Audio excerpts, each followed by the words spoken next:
Today, we're diving into the incredible story of Afghanistan. For thousands of years, this is a place where empires, cultures, and big ideas haven't just met, they've literally collided. And all of this really brings us to the central question, right? Why do we always hear Afghanistan called the crossroads of history? Well, the answer to that starts more than 2,000 years ago. So let's kick things off with one of history's most famous figures, a guy whose invasion would completely change the cultural map of Central Asia forever. Okay, so picture this. It's 330 BCE, and Alexander the Great comes marching in.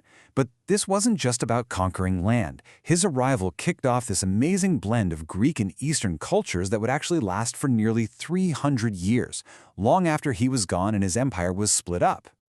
And what you get from all this is the Greco-Bactrian Kingdom, this really vibrant pocket of Greek culture right in the middle of Central Asia. And we know this wasn't just some small thing. We have archaeological proof, like the ruins of the city Iconium, that shows just how spectacular this mix of art, architecture, and new ideas really was. All right, so the next chapter. Wow, it's a real story of extremes. We're talking about a brilliant golden age of intellect and art, followed by one of the most catastrophic destructions in all of human history. Then, in the 7th century, a whole new force arrives on the scene: Islam. The Arab conquest kicks off a totally new era, and the region we now call Afghanistan is transformed into one of the great intellectual centers of the entire Islamic world. And this period, you're talking about the highest of highs and the lowest of lows. On one hand, you've got the Islamic Golden Age in full swing. Cities like Herat are producing absolute giants like the philosopher Avicenna and the poet Rumi. But then, in 1219, everything just shatters. Genghis Khan's armies sweep through, and the destruction is total. It brings that golden age to a brutal, violent end. But out of all that destruction, something new starts to take shape. This next period is all about the birth of the modern state of Afghanistan and its first really ambitious steps out onto the world stage. And the person you really need to know about here is Ahmad Shah Durrani. In 1747, he does something huge. He unites the Pashtun tribes and establishes the Durrani Empire. This is basically the birth of modern Afghanistan, creating borders that are pretty close to the ones we know today.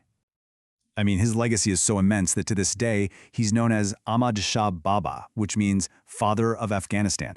That title alone tells you just how central he is to the whole national story. Okay, let's fast forward about 170 years.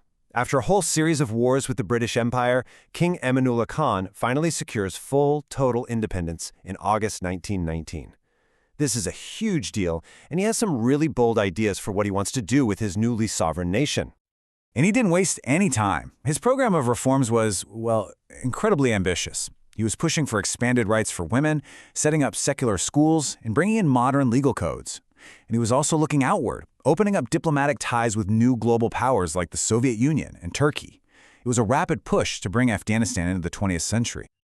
But that whole crossroads idea? It's about to take a much, much darker turn in the late 20th century, as the world's two superpowers decided to turn Afghanistan into their primary battlefield. The moment everything changes. It's Christmas Eve, 1979.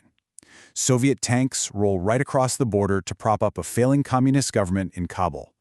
This invasion kicks off a brutal, 10-year-long war that's going to leave scars on the nation and, frankly, on the entire world. And this thing just blows up into a massive global proxy war. On one side, you have the Soviet Union and its Afghan allies, but on the other side, you have a huge coalition supporting the local resistance fighters, who were known as the Mujahideen. And these fighters were getting tons of weapons from the United States and a lot of funding from countries like Pakistan and Saudi Arabia. And the human cost? It's just staggering. Hundreds of thousands of people were killed, and millions more were forced to become refugees. All told, you're looking at way more than 1 million people killed or displaced. The country was just shattered. And here's something that had consequences for the entire world. This war drew in foreign fighters from all over the Muslim world. These were men who got combat experience and soaked up radical ideology. And they would eventually become the core of a brand new group you've definitely heard of: Al-Qaeda. And that brings us right into our own lifetimes, really. The chaos that followed the Soviet withdrawal and the civil war that came after, it allowed a new power to rise up. And it led to an event that would bring America charging right into Afghanistan. Emerging from religious schools in Pakistan, the Taliban took control of Kabul in 1996. Their rule was just extreme. They imposed a harsh interpretation of Islamic law, banning women from work and school, forbidding TV and music, and carrying out public executions. And, critically, they gave safe harbor to Osama bin Laden and his al-Qaeda network.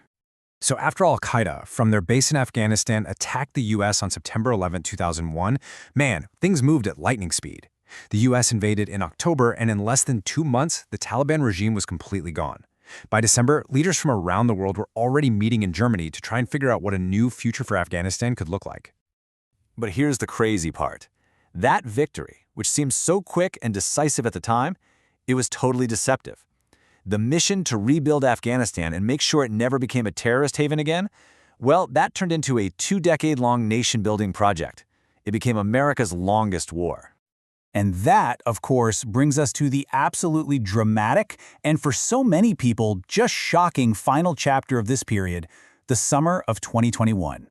I'm sure you remember this. As the very last US and NATO troops were packing up to leave, the Taliban launched this unbelievably fast offensive all across the country. And on August 15, 2021, they just walked right back into Kabul as the government collapsed. The whole world just watched those chaotic, desperate scenes playing out at the city's airport. So that brings our whole story full circle, doesn't it? For literally millennia, Afghanistan's history has been shaped by outsiders. Greeks, Arabs, Mongols, the British, the Soviets, the Americans, and it leaves us with one final, really profound question. After all these centuries of being the crossroads of history, can Afghanistan finally, at last, write its own future?